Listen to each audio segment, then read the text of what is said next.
Ok, muy bien. ¿Todos tenemos Biblias? Bien, porque las vamos a necesitar.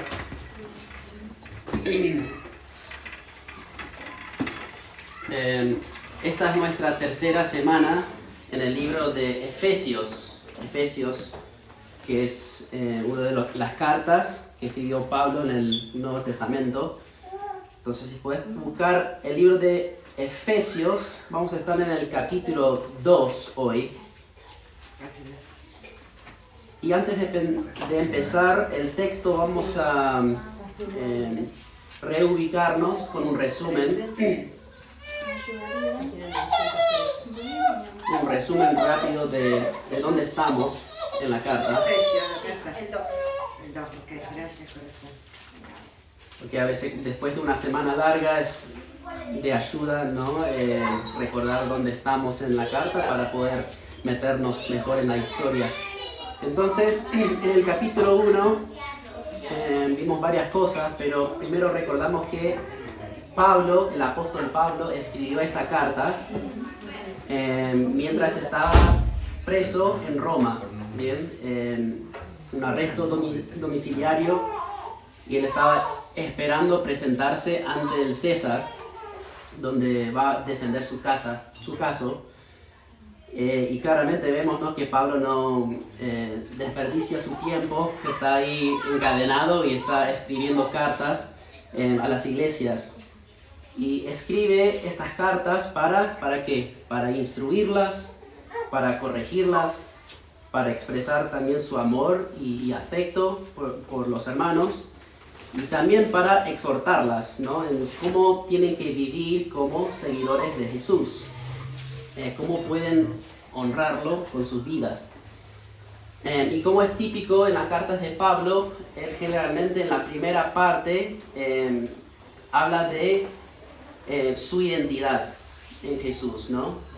Habla de quién es Dios, habla de la salvación y también habla de quiénes somos en Cristo. Y en la segunda parte de la carta generalmente habla de cómo tenemos que vivir a la luz de esta nueva identidad, ¿no? Las cosas prácticas, ¿no? Entiendo que Él me salvó, que me ha transformado, pero ahora, ¿cómo debo vivir a la luz de esto? Entonces, en la primera sección, en el capítulo 1, un resumen corto para ustedes, versículos 3 al 14, vimos, ¿no?, una serie de bendiciones espirituales de parte de Dios, ¿no?, de cómo Dios ha bendecido a los creyentes al salvarnos. Dios Padre, dice, nos eligió para salvarnos por medio de Cristo, nos adoptó como sus hijos. Esto fue llevado a cabo por medio de Jesús y su sacrificio, ¿no? Habla de cómo Él nos redimió, eso es pagar el precio por nuestros pecados.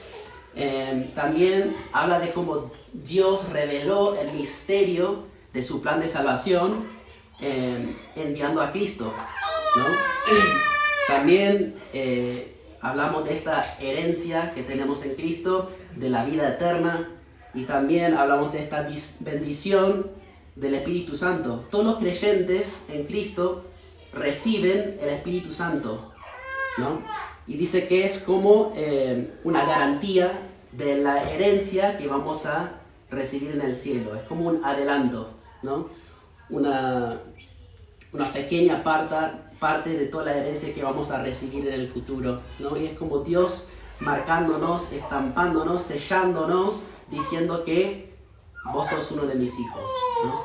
Entonces vimos esto en la primera sección, y en la segunda parte que vimos la semana pasada, Scott habló de cómo Pablo ora, ¿no?, por la iglesia en Éfeso. Y ora con una oración específica, ¿no?, que Dios les dé un mayor conocimiento de Él, ¿no?, que puedan conocerlo mejor, y también que puedan entender todas las bendiciones que tienen en Cristo. Él desea, Pablo, que entiendan la esperanza futura que tienen, ¿no? Así también como el poder de Dios en sus vidas, ¿no? El mismo poder, leímos, que resucitó a Cristo de entre los muertos, ¿no? El mismo poder con el que Él reina ahora desde el cielo. Entonces, esta idea de poder que vimos al final del capítulo 1 va a ser muy importante en la sección que vamos a ver hoy, ¿no? Entonces, ¿qué es el poder, no? Es algo súper importante en nuestras vidas. Cuando algo no tiene poder, no puede funcionar como fue diseñado.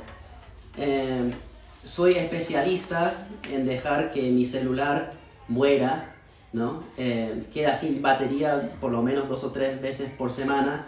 Justo esta semana, durante 2 llamadas, se cortó porque me quedé sin poder, sin batería, ¿no? Cuando el celular está muerto, no puedes responderle a alguien que te está llamando. Y hoy Pablo nos va a hablar de algo muy similar en la vida espiritual. Va a mostrar que nuestro problema principal en este mundo tiene que ver con el poder. Un poder que no se descubre dentro de nosotros, pero que Dios da como regalo. Un regalo que todos necesitamos desesperadamente. Un regalo que sí se puede recibir hoy. Un regalo que transforma vidas por toda la eternidad. Entonces vamos a capítulo 2, versículo 1. Vamos a leer los primeros 3 versículos juntos. Los voy a leer. Y dice: y Él, Dios, les dio vida a ustedes, que estaban muertos en sus delitos y pecados. Está hablando a la iglesia en Éfeso. Estaban muertos, en los cuales anduvieron en otro tiempo según la corriente de este mundo, conforme al príncipe de la potestad del aire, el espíritu que ahora opera en los hijos de desobediencia. Versículo 3. Entre ellos también todos nosotros en otro tiempo vivíamos en las pasiones de nuestra carne, satisfaciendo los deseos de la carne y de la mente, y éramos por naturaleza hijos de ira, lo mismo que los demás. Entonces, en estos primeros 3 versículos, Pablo describe cómo eran los efesios antes de recibir este poderoso regalo de Dios. Y no era una situación linda, ¿no? ¿Cómo eran? Dice que estaban muertos. Muertos en sus delitos y pecados. Entonces, delitos y pecados dan una descripción completa del estado en el que estábamos, en el que estaban los efesios antes de Cristo. Delitos se refiere a las formas en que conscientemente cruzamos la línea, ¿no? En rebelión contra Dios. Eso es mentir, es robar, es chusmear, es codiciar, es faltar el respeto a otros. Puedes seguir con una larga lista. Y pecado acá se refiere a no alcanzar el estándar moral perfecto de Dios. Es errar el blanco, ¿no? Entonces vemos acá que no solamente cruzamos la línea, tampoco alcanzamos el estándar perfecto de Dios. El versículo 2 dice en otro tiempo, es decir, antes de que el poder salvador de Dios se manifestara en la vida de los creyentes en Éfeso. ¿Qué hacían antes? Simplemente seguían la corriente de este mundo. No sé, ¿cuántos de ustedes han ido al mar? Bien, tengo recuerdos. Cuando era niño fuimos un par de veces a la playa en Florida, ¿no? Y recuerdo las primeras veces, ¿no? Entrando al agua, jugando con mi hermano, y de repente, ¿no? 30 minutos después estamos jugando y miramos hacia arriba y no vemos a nadie. O sea, ¿dónde está mi familia? ¿No? No los veo. Mi familia se fue. Y no era que mi familia se había movido. Yo estaba siendo movido por el poder de la corriente, ¿no? Me llevaba. Yo era completamente impotente frente a esa corriente. Y Pablo nos está diciendo que hay una corriente en este mundo que está controlada ¿por quién? Dice en el texto, por el príncipe de la potestad del aire, el espíritu que ahora opera en los hijos de desobediencia. Entonces, antes de Cristo, los efesios eran ¿qué? Movidos por esta corriente. esta fuerza que impulsa el mundo, controlada por ¿quién? ¿Quién es el príncipe de la potestad del aire? Es Satanás. Varias veces en el Evangelio de Juan, Jesús se refiere a Satanás como el príncipe de este mundo. Y Pablo también en otra carta, en 2 de Corintios, usa un título similar, el Dios de este mundo, dice, Dios con D minúscula.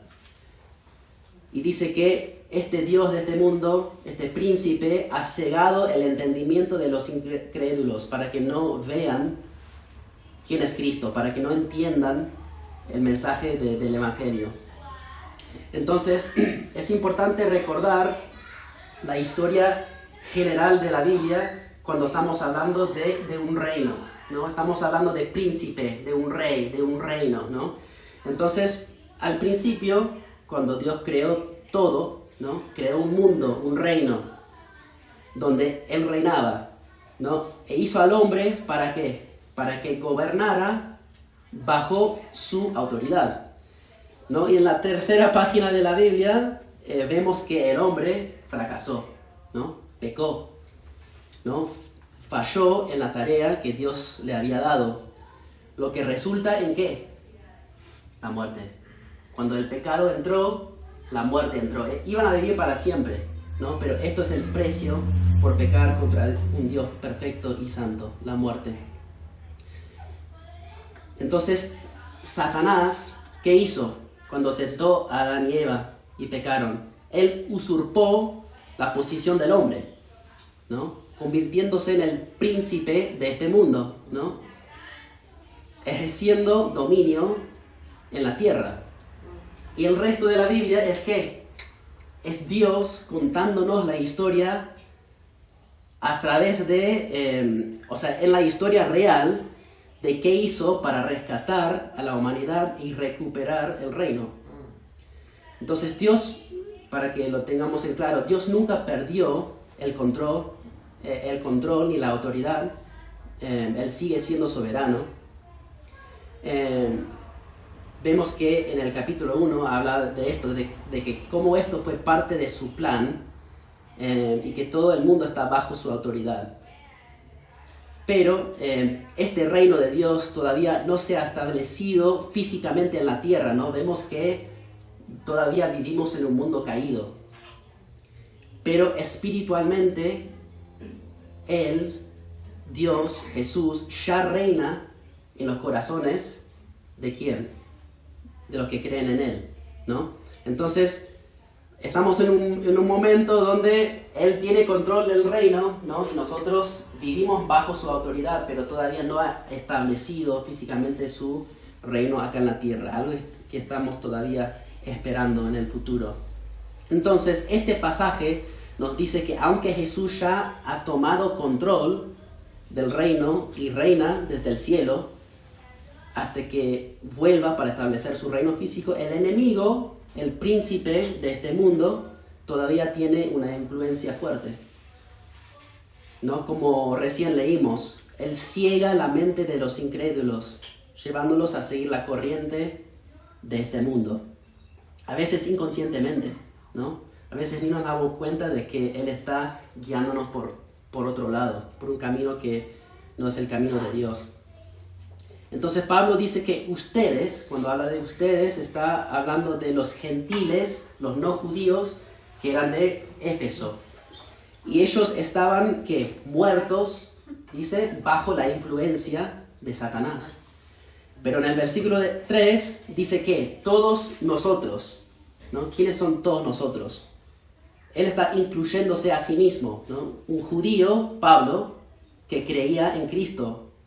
Entonces él está diciendo que seas judío que cree en Jesús o no, antes de que Dios manifestara su poder, dándonos vida nueva, todos estábamos ¿qué? Muertos.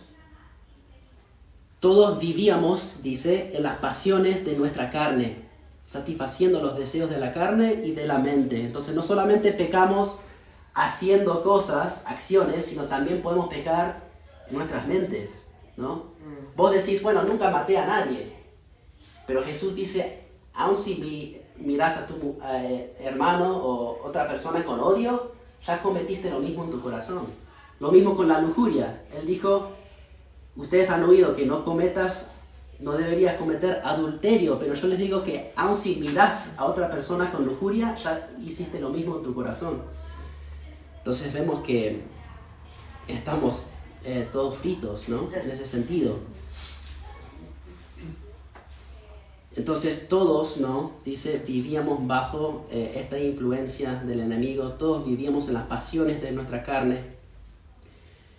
Pero ¿qué significa esto? ¿No? Hacíamos lo que queríamos. Seguíamos el lema de este mundo, que es hacer lo que quieras, ¿no? Hacer lo que te haga feliz.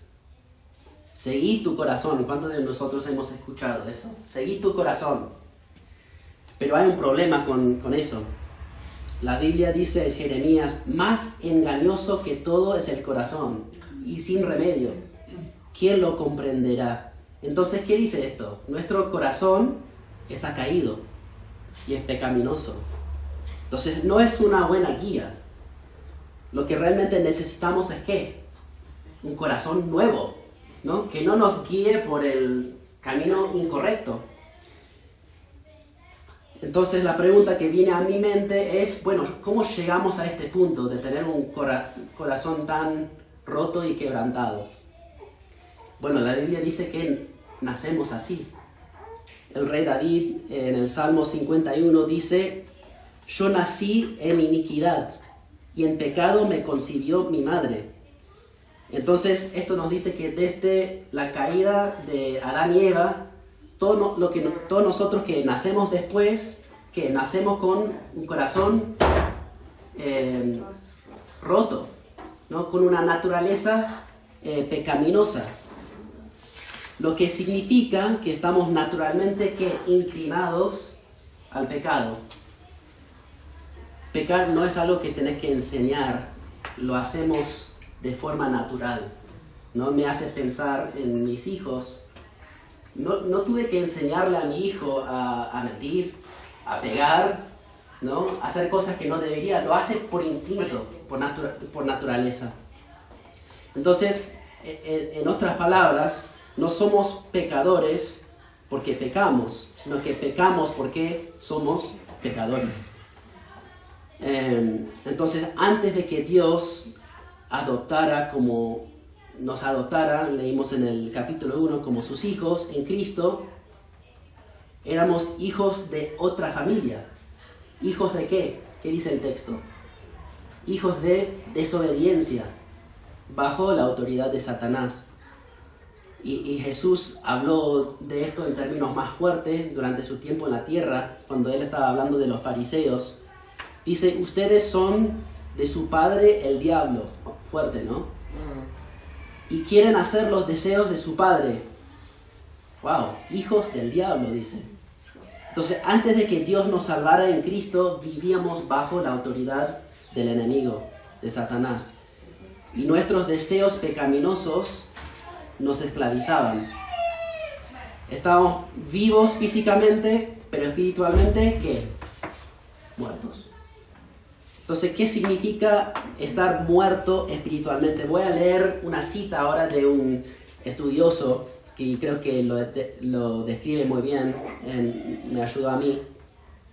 Dice, pensando en la muerte espiritual, están ciegos a la gloria de Jesucristo y sordos a la voz del Espíritu Santo.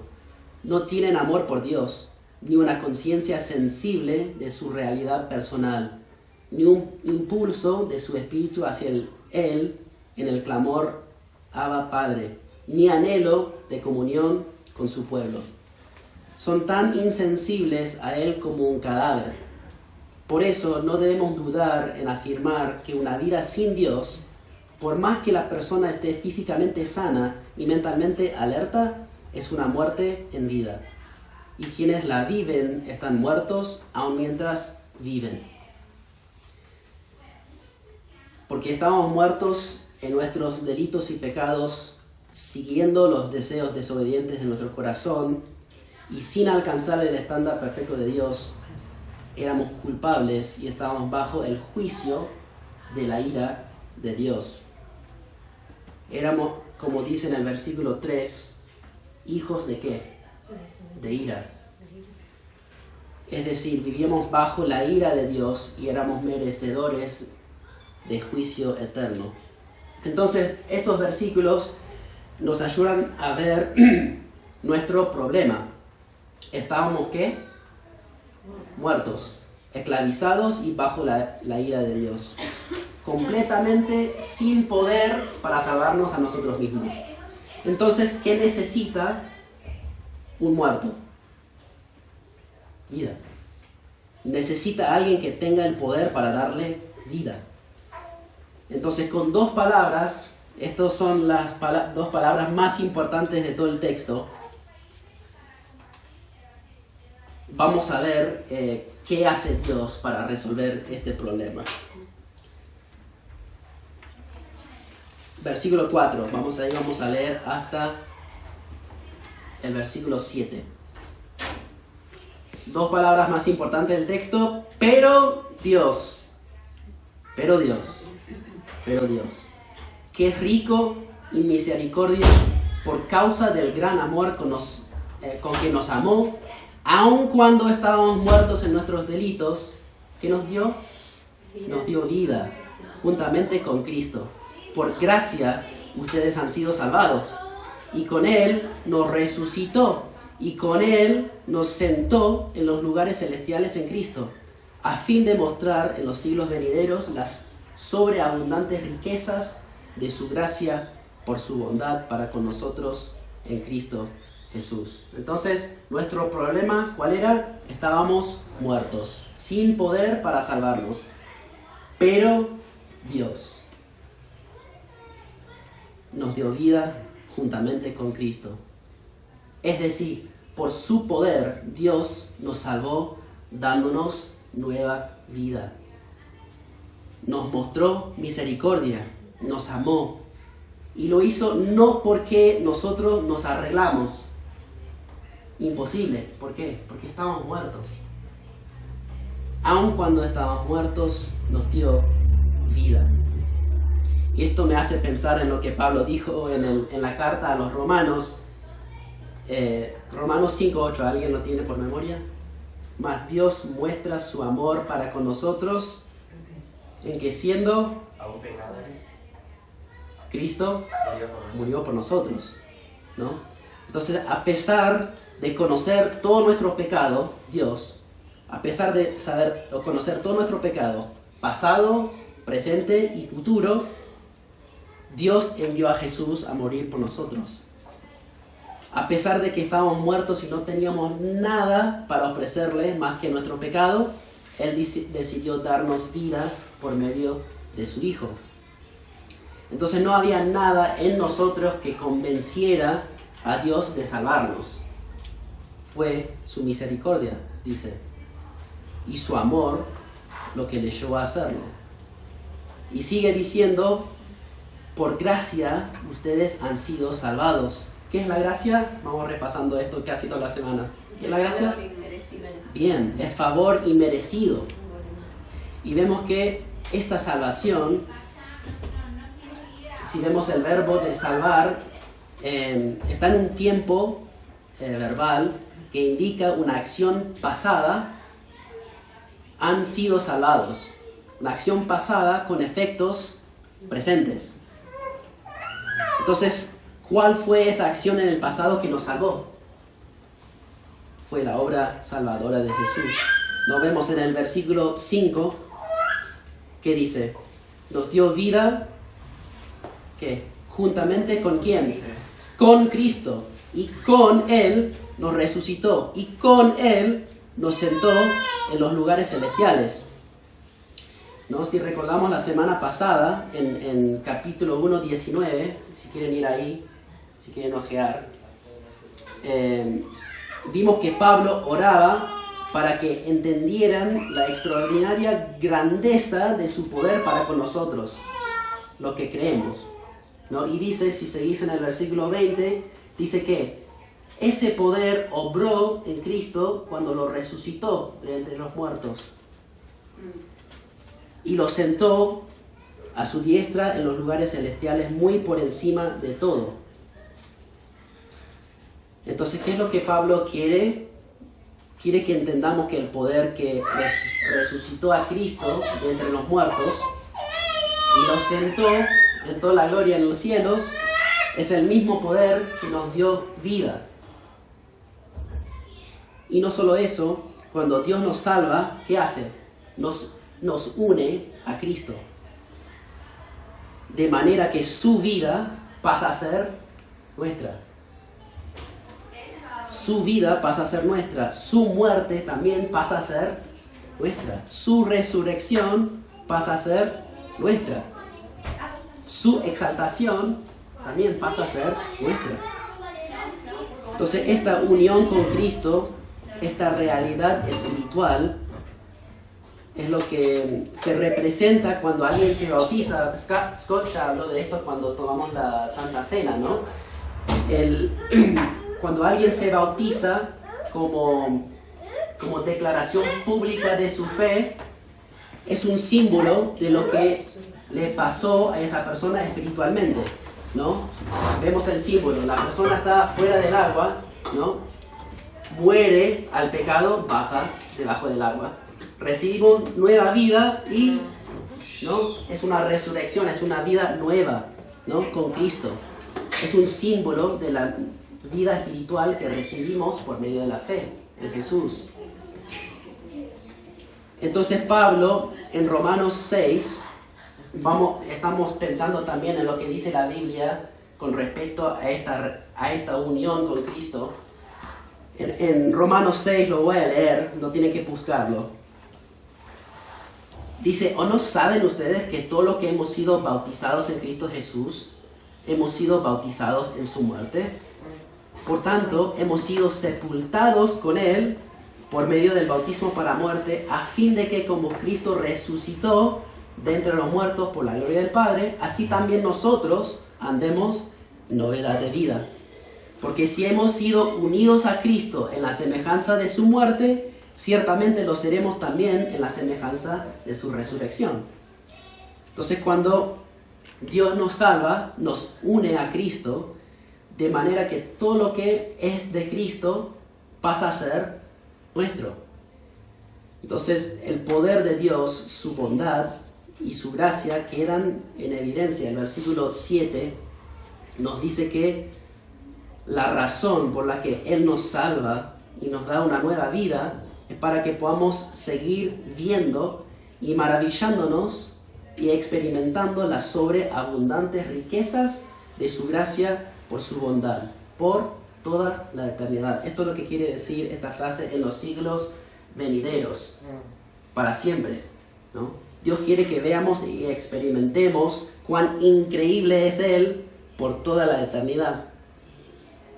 Entonces vemos en esta sección que estábamos muertos, pero Dios, que es rico en misericordia, nos dio vida con Cristo. Éramos arrastrados, ¿no? por la corriente de este mundo y los deseos de nuestra carne, pero Dios nos resucitó con Cristo, ¿no? Estábamos esclavizados bajo el dominio y control de Satanás, pero Dios nos liberó y nos dio autoridad sobre el pecado, ¿no? Sentándonos con Cristo en los lugares celestiales. Entonces, ¿cómo sucede esto? Vemos acá en esta sección que Dios en su misericordia nos da vida. Pero ¿cómo es que esto sucede? Vamos a encontrar la respuesta en los versículos 8 a 10. Los voy a leer ahora. Versículo 8, ¿estamos ahí todos? Dice, porque por gracia ustedes han sido salvados por medio de la fe. Y esto no procede de ustedes, sino que es un don de Dios, es un regalo de Dios. No por obras. ¿Para qué? Para que nadie se gloríe. Porque somos hechura suya, creados en Cristo para hacer buenas obras, las cuales Dios preparó de antemano para que anduviéramos en ellos o en ellas. Entonces Pablo ya describió nuestra situación antes de ser salvos. También habló de cómo Dios nos dio vida, nos resucitó y nos exaltó con Cristo. Y ahora vuelve a explicar esta frase que ya leímos en el versículo 5. Por gracia ustedes han sido salvados. ¿Qué quiere decir esta frase? Entonces Pablo ahora en estos 2 versículos va a entrar en más detalle de, ¿qué significa esto? Y en esta sección, ¿qué va a hacer Pablo? Va a resumir cómo somos salvos, quién nos salva, por qué somos salvos y qué produce la salvación en nuestras vidas. Entonces primero vamos a ver cómo somos salvos, ¿no? Ya lo leímos, somos salvos por gracia mediante la fe. Entonces gracia, como ya vimos, significa favor inmerecido, significa que no hicimos nada para ganarla ni para merecerla. Dios hizo todo lo necesario para salvarnos por medio de Cristo. Entonces Jesús, ¿qué hizo? Vivió una vida perfecta, sin pecado. Murió en la cruz pagando el precio por nuestros pecados y resucitó de entre los muertos, venciendo el pecado y la muerte. Él hizo todo. ¿Y la fe? ¿Qué es la fe? Por gracia mediante la fe. La fe significa confiar en algo o en alguien que no vemos, ¿no? Esta fe no es una fe general, en el sentido de que si yo confío en que Dios me va a salvar, entonces lo va a hacer. No, a lo largo de la carta, Pablo ha sido claro en que el objetivo de una fe salvadora es ¿quién? Es Cristo. Él es el objeto de una fe salvadora, ¿no? En el capítulo 1 vimos que Pablo va repitiendo en Él o en Cristo. Dice, en Cristo tenemos redención, ¿no? El perdón de nuestros pecados. Y hoy vimos que nos dio vida juntamente con Cristo. Entonces el objeto de la fe es importante. No es una fe general como que hay que tener fe.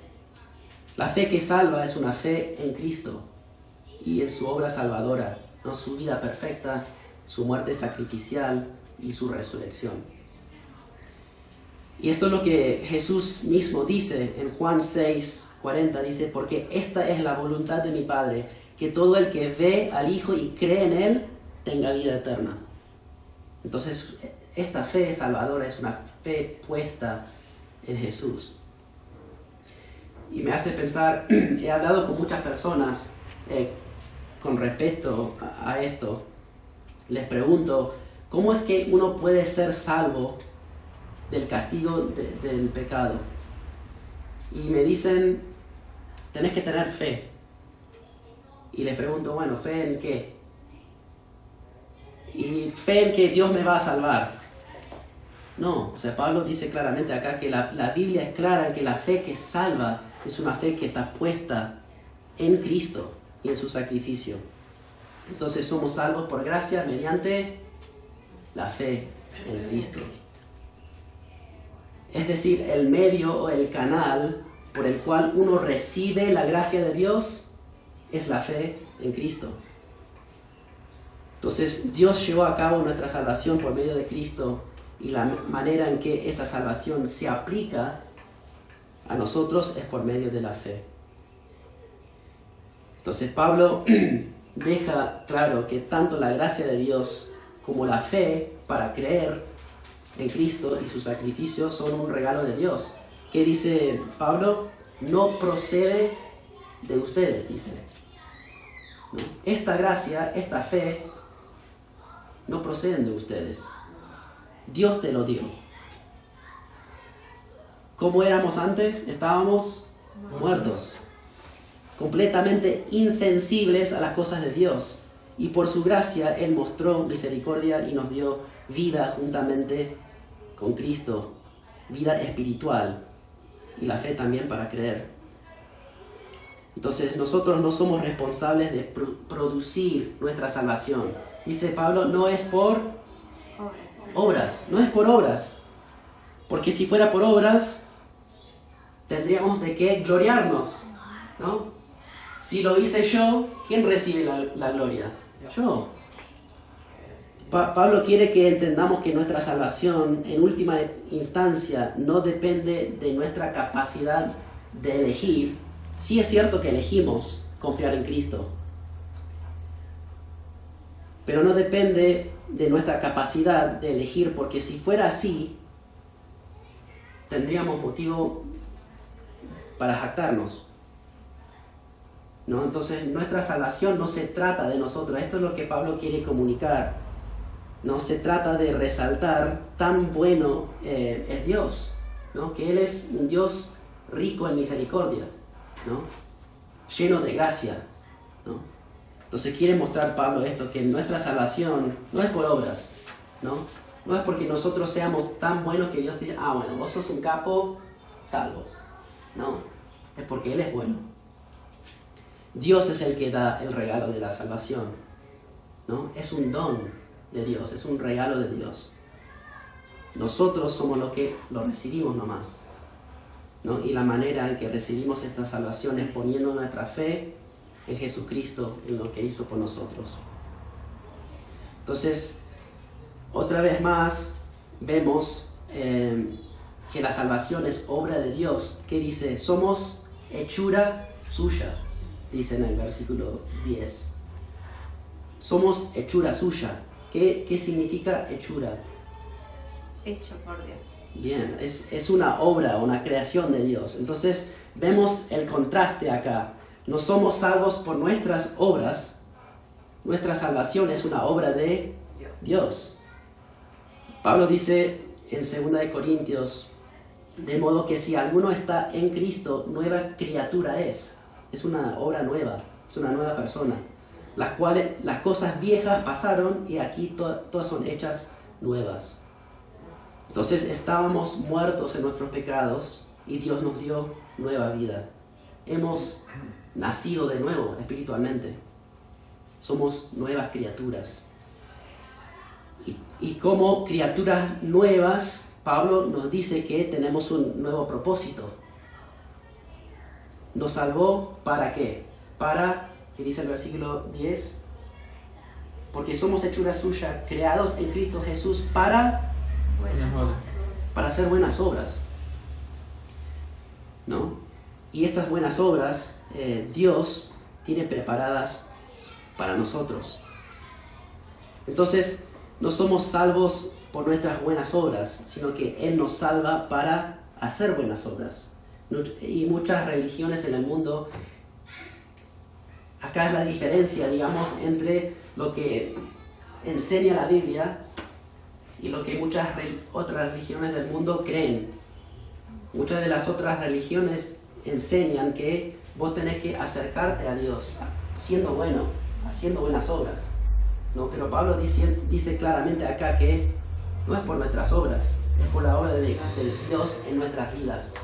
Nosotros no tenemos que acercarnos a Dios siendo buenos, sino que Dios se acercó a nosotros mandando a su Hijo. Y al salvarnos, nos da un nuevo propósito, ¿no? Hacer buenas obras para glorificarlo. Otro pastor lo dijo de esta manera y creo que me ayudó a entenderlo. La salvación no es la recompensa por nuestra obediencia. La salvación es la razón de nuestra obediencia. Entonces pregunta, ¿las obras son importantes? Sí. Aunque no nos salvan, son la evidencia o el fruto de una persona que sí ha sido salvado. Una persona que ya no está muerta, sino viva en Cristo. Entonces, los demás, o sea, todas las otras personas en nuestra comunidad deben ver nuestra vida y ver algo de Cristo en nosotros, ¿no? ¿Por qué? Porque su vida es nuestra vida y queremos que otros lo vean para que ellos también puedan pasar de muerte a vida, ¿no? Entonces nosotros somos como publicidades, espero, de Cristo. Otros deberían ver nuestras vidas y decir, Él es diferente, ¿qué tiene Él que yo no tengo? ¿No? ¿Y qué es lo que tenemos? Tenemos vida en Cristo. Y eso abre la puerta para nosotros para hablar de Cristo y guiarlos a la persona que puede darle vida también. Entonces vamos a terminar con 3 aplicaciones para que podamos pensar en esta semana, pensando en estos versículos. Primera pregunta es, ¿has recibido nueva vida en Cristo? Jesús dijo esto, escuchen esto. En verdad te digo que el que no nace de nuevo, o sea, el que no tiene una nueva vida espiritual, no puede ver el reino de Dios. O sea, no puede estar con Dios, no puede estar con Él en la eternidad. Entonces la pregunta es, ¿has nacido de nuevo? Y si no, como hemos visto, puedes recibirlo hoy. ¿Cómo? Confiando en Cristo, poniendo tu fe en Él. Y si ya sos salvo, tengo un par de preguntas. ¿Estamos conscientes de que cada día estamos viviendo rodeados de personas muertas? ¿Sos consciente de que las personas a tu alrededor, muchas de ellas, que quizás parecen tener una buena vida, en realidad están muertas, siguiendo la corriente de este mundo, esclavizadas al pecado y bajo, como leímos, la ira de Dios? Y si estamos conscientes de esto, esto debería impulsarnos a compartir estas buenas nuevas con otras personas. Es como después de recibir el mejor regalo del mundo, ¿qué quieres hacer? Decírselo a todos los demás. ¿Para qué? Para que ellos puedan tener lo mismo. Debería motivarme. Decir que hay muchas personas que viven en Córdoba, en Argentina, en Estados Unidos, en todo el mundo, que están espiritualmente muertos. Y nosotros que tenemos vida. Y nosotros podemos decirles dónde pueden encontrar lo mismo. Una pregunta más. Si ya sos salvo, si ya has puesto tu fe en Cristo, ¿estás viviendo en el poder de Dios? ¿Haciendo las buenas obras que Dios tiene preparado para vos? ¿Estás señalando a otros a Cristo en la semana? ¿No? ¿Estás señalando a otros a la persona que puede darles vida? ¿No? Entonces, voy a dejarles con un desafío. Nosotros, si recordamos hace un par de meses, en enero, ¿no? Tenemos una lista de metas que queremos cumplir en este año como iglesia. No para ser legalista, pero para que podamos ser intencionales en seguir a Cristo y hacer estas buenas obras que Él tiene preparado para nosotros. Entonces, uno de los objetivos que nos propusimos en enero fue para encontrar una forma de servir a nuestra comunidad juntos como iglesia. Entonces, ¿qué es lo que queremos hacer? ¿Qué es lo que queremos hacer en esta semana? Que cada uno de nosotros pensemos en algo que podemos hacer como grupo para servir a esta comunidad, ¿no? Entonces tenemos un par de días para hablarlo entre nosotros, con nuestro marido, de, bueno, ¿qué podríamos hacer? Lo que vamos a hacer es mandar estas ideas a, no sé, todavía tenemos que definirlo, a Scott o a mí, y después vamos a, entre todos, elegir una cosa que podamos hacer en la comunidad. ¿Para qué? No para que otros vean a nosotros, sino que sea una oportunidad para otros de ver, bueno, ¿qué están haciendo? ¿Por qué están haciendo esto? Porque amamos a Cristo, Él nos salvó, ¿no? Y queremos que otros lo conozcan también. Entonces, eso va a ser el desafío para nosotros esta semana, que estemos pensando en algo que podamos hacer acá en Urca para servir y amar a los demás, para que ellos también puedan tener esta nueva vida en Cristo. Vamos a terminar ahí. Voy a orar y después vamos a cantar una canción más con los niños. Dios, gracias por tu palabra, gracias por Cristo. Tu palabra dice que la fe viene del oír y al oír la palabra de Dios. Entonces confiamos que este mensaje que estudiamos esta mañana tiene poder, ¿no? Tiene poder para salvar. Creemos que el Evangelio son buenas nuevas, porque como leímos esta mañana, estábamos muertos completamente incapaces de salvarnos a nosotros mismos, y vos entraste. Vimos, pero Dios, ¿no?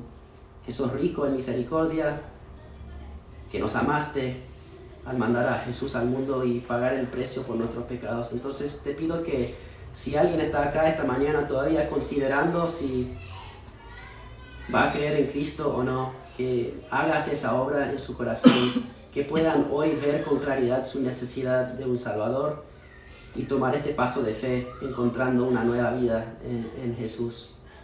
Y también, Señor, que podamos estar pensando en estas buenas obras que tenés preparadas para nosotros, que podamos quitar nuestros ojos de nosotros mismos, que muchas veces estamos tan ensimismados, estamos pensando en nuestra vida, en mis problemas, en mi trabajo, en mis cosas, pero que nos ayudes a ver las vidas de otras personas, a reconocer que muchas personas están muertas y que nosotros tenemos la respuesta.